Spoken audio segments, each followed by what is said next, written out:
Everything you see has a shape, a color, and a limit. It's all created. But Allah has no shape, no color, no limit. That's why our worldly eyes can never see Him. This world is a place of test. If Allah were visible to everyone, then faith and the entire test would lose their meaning. People would worship Him out of fear, or because they saw undeniable proof, not out of true belief and surrender. This is Heart to Akhirah, reminding you that life is short, but the hereafter is forever. This video contains no AI images and no AI visuals, because such creations are not permissible in Islam. Have you ever wondered, why can't we see Allah? If He appeared before us, standing in the sky with infinite power, who would dare deny Him? Everyone would believe. But then, the purpose of this world would become meaningless. If we could see Allah with our own eyes, faith would no longer hold any value. People would worship Him out of fear or because of proof. But Allah wants that you believe in Him even when you can't see Him, that you obey Him even when you don't hear His voice. That is true faith. In the Qur'an, Allah clearly says, "He who created death and life to test you, which of you is best in deeds." Surah Al-Mulk, verse 2.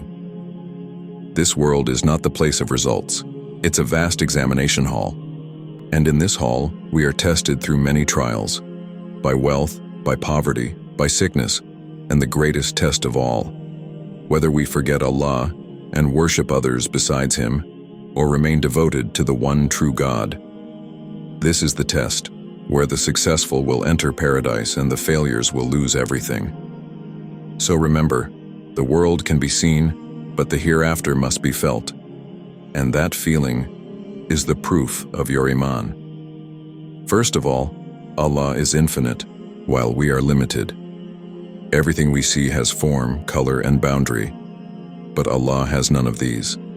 That's why He cannot be seen with worldly eyes. In the Qur'an, Allah says, "Vision cannot grasp Him, but He grasps all vision." Surah Al-An'am, verse 103. The human body is weak and limited, and the light, the nur of Allah, is too powerful for our eyes to bear.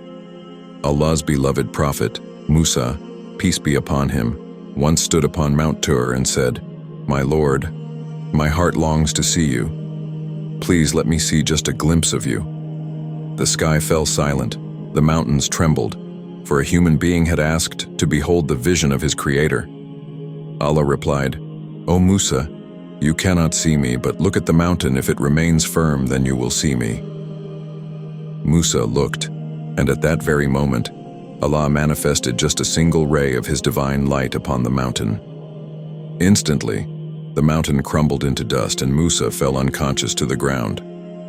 When he regained his senses, he said, trembling, "Glory be to you, my Lord. I turn to you in repentance, and I am the first of the believers." Surah Al-Araf, verse 143. The vision of Allah is not for this world.